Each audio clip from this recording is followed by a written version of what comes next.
Assalamualaikum warahmatullahi wabarakatuh. Halo teman-teman semuanya.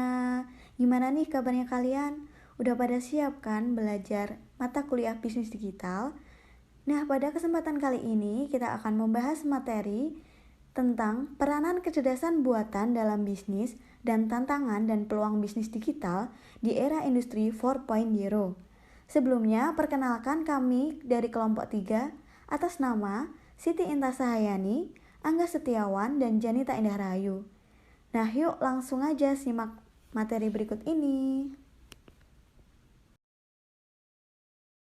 Hakikat kecerdasan buatan. Apa sih? Nah, kecerdasan buatan atau sering disebut juga dengan Artificial Intelligence atau AI merupakan teknologi di bidang ilmu komputer yang mensimulasikan kecerdasan manusia ke dalam mesin atau komputer untuk menyelesaikan berbagai persoalan dan pekerjaan seperti dan sebaik yang dilakukan oleh manusia, bahkan bisa lebih baik dari manusia. Nah, kecerdasan buatan juga merupakan produk kemajuan ilmu dan teknologi terkini. Dari hasil pemikiran manusia, lahirlah mesin-mesin, komputer, robot, dan lain-lain yang memanfaatkan teknologi kecerdasan buatan tersebut. Pada dasarnya, AI sendiri adalah suatu pengetahuan yang membuat komputer dapat meniru kecerdasan manusia, sehingga komputer dapat melakukan hal-hal yang dikerjakan manusia, di mana membutuhkan suatu kecerdasan. Sebagai contoh, misalkan melakukan analisa penalaran untuk mengambil suatu kesimpulan atau keputusan atau penerjemahan dari satu bahasa ke bahasa yang lain. Akal budi versus kecerdasan buatan. Nah, dengan adanya akal budi manusia, maka dapat terciptanya suatu kecerdasan buatan. Manusia dalam melakukan suatu tindakan adalah ia pertama akan memahami situasi terlebih dahulu. Setelah memahami situasi tersebut, manusia akan berpikir tentang situasi tersebut apakah akan melakukan tindakan berikutnya ataupun tidak. Lingkup utama dalam kecerdasan buatan. Nah, ada 7. Yang pertama yaitu sistem pakar atau expert system. Di sini komputer digunakan sebagai sarana untuk menyimpan pengetahuan oleh para pakar. Yang kedua ada yang pengolahan bahasa alami atau natural language processing. Dan dengan adanya pengolahan bahasa alami ini diharapkan user dapat berkomunikasi dengan komputer dengan menggunakan bahasanya sehari-hari. Yang ketiga yaitu adanya pengenalan ucapan atau speech recognition.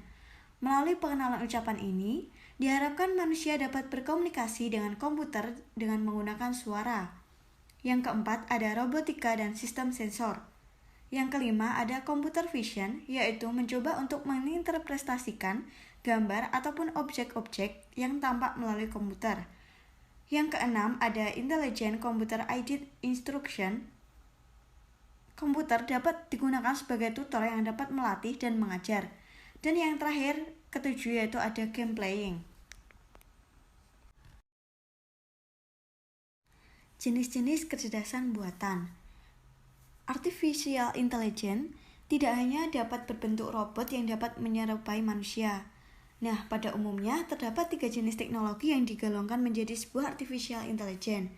Yang pertama yaitu Symbol Manipulation AI. Bentuk Artificial Intelligence jenis ini bekerja dengan simbol yang abstrak. Nah, bentuk dari eksperimen jenis AI ini dapat dikatakan paling banyak jika dibandingkan dengan jenis AI yang lainnya. Untuk bentuk eksperimennya adalah manusia akan disusun kembali dengan tingkat yang bersifat hierarki dan logis. Jenis-jenis kecerdasan buatan nomor 2, yaitu Neural AI. Jenis Neural AI ini telah populer di sejak akhir tahun 1980-an di sebagian besar ilmuwan komputer. Dengan menggunakan jenis AI ini, pengetahuan nantinya tidak akan dimunculkan melalui simbol, tetapi akan dimunculkan melalui sebuah otak buatan.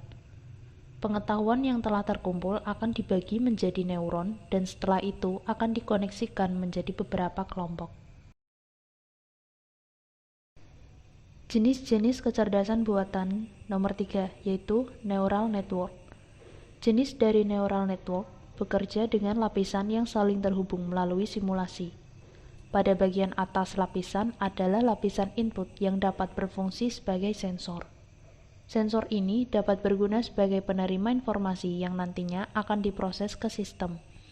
Di bagian paling bawah pada neural network, terdapat lapisan output yang memiliki jumlah neuron sangat sedikit.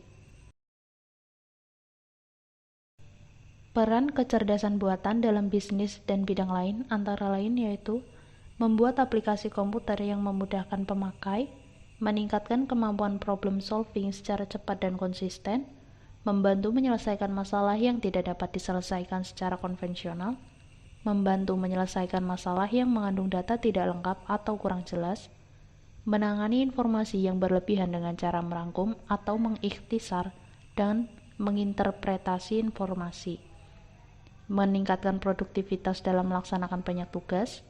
Yang terakhir, membantu melaksanakan pencarian data atau suatu pola berdasarkan jumlah data yang sangat besar. Kelebihan kecerdasan buatan dan kecerdasan alami. Kelebihan kecerdasan buatan. Yang pertama, lebih bersifat permanen. Kecerdasan alami dapat berubah karena sifat manusia yaitu pelupa. Sedangkan kecerdasan buatan tidak berubah selama sistem komputer dan program tidak mengubahnya. Yang kedua, lebih mudah diduplikasi dan disebarkan. Mentransfer pengetahuan manusia dari satu orang ke orang lain membutuhkan proses yang sangat lama, dan keahlian tidak akan pernah dapat diduplikasi dengan lengkap. Jadi, jika pengetahuan terletak pada suatu sistem komputer, pengetahuan tersebut dapat disalin dari komputer tersebut dan dapat dipindahkan dengan mudah ke komputer yang lain. Yang ketiga, lebih murah.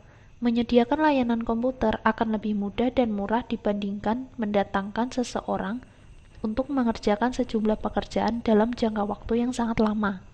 Bersifat konsisten karena kecerdasan buatan adalah bagian dari teknologi komputer, sedangkan kecerdasan alami senantiasa berubah-ubah. Kelebihan kecerdasan alami. Yang pertama, kreatif. Manusia memiliki kemampuan untuk menambah pengetahuan. Sedangkan pada kecerdasan buatan, untuk menambah pengetahuan harus dilakukan melalui sistem yang dibangun. Yang kedua, memungkinkan orang untuk menggunakan pengalaman secara langsung. Sedangkan pada kecerdasan buatan, harus bekerja dengan input-input simbolik. Yang ketiga, pemikiran manusia dapat digunakan secara luas, sedangkan kecerdasan buatan sangat terbatas. Peran teknologi digital di era Industri 4.0. Peran teknologi di era revolusi Industri 4.0 mengambil alih hampir sebagian besar aktivitas perekonomian. Selain mendorong pertumbuhan ekonomi, tren ini telah mengubah banyak bidang kehidupan manusia, termasuk dunia kerja dan bahkan gaya hidup manusia itu sendiri. Pada dasarnya, revolusi Industri 4.0 menggabungkan mesin, alur kerja, dan sistem dengan penerapan jaringan cerdas di sepanjang prosesnya. Revolusi Industri 4.0 mampu melenyapkan sejumlah jenis pekerjaan, namun di sisi lain juga menghadirkan jenis pekerjaan baru. Tantangan bisnis di era revolusi Industri 4.0. Tantangan yang tidak kalah pentingnya disimak dalam mengantisipasi Industri 4.0 yakni 1. Daya saing dan keunggulan bersaing dengan sejumlah negara. Persaingan dengan negara lain tidak bisa dihindari karena sekat bangsa dan negara akan pudar seiring kemajuan teknologi digital. Daya saing dan keunggulan bersaing harus dipandang secara utuh, baik dari sisi kemampuan ekspor, produk, dan jasa maupun dari sisi kemampuan memenuhi permintaan dalam negeri. Yang kedua, struktur dasar yang kokoh dan seimbang, pilar kuat dan berdaya saing, dibutuhkan lingkungan bisnis yang kondusif dan memberdayakan. Struktur dasar yang kokoh dan seimbang dimaksudkan sebagai berkembangnya industri-industri unggulan yang memproduksi dan mengembangkan barang dan jasa. Yang ketiga, produk olahan lanjutan dengan pendekatan teknologi digital. Kita harus mengurangi penjualan produk mentah karena akan menghambat kebangkitan industri nasional.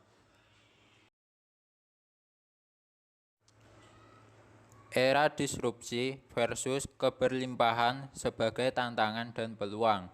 Era saat ini adalah era perubahan, yang sangat cepat terjadi. Hal ini dirasakan oleh seluruh negara di dunia. Tantangan globalisasi menuntut semua negara harus mengikuti perkembangan tanpa batas.